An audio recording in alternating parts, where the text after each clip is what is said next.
Нали е прекрасно тук? Много е красиво. Но има нещо, което не разбирам. Щом като си оцелял и си бил добре, защо не се завърна при стадото? Искаше ми се да опитам да живея сам. Свой собствен живот. И успях. Страхотно е! Ние имахме нужда от теб у дома. На никого не трябвам. Трябваш на стадото. Ти си царят. Нала, вече ти обясних. Не съм царят. Скар е цар. Симба, той отстъпи на хиените лъвските земи. Какво? Всичко е разрушено. Няма храна, няма вода.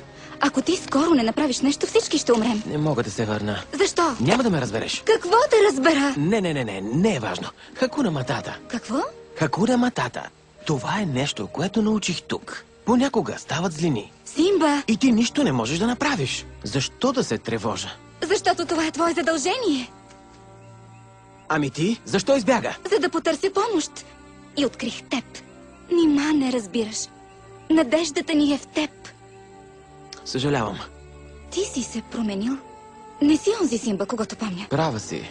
Не съм. Сега доволна ли си? Не, само разочарована. Ето, че започна да говориш като баща ми. Дано, поне един да е като него. Слушай, да не мислиш, че можеш да ме учиш как да живея? Дори не знаеш какво съм преживял. Ще знам, ако ми разкажеш. Забрави! Добре,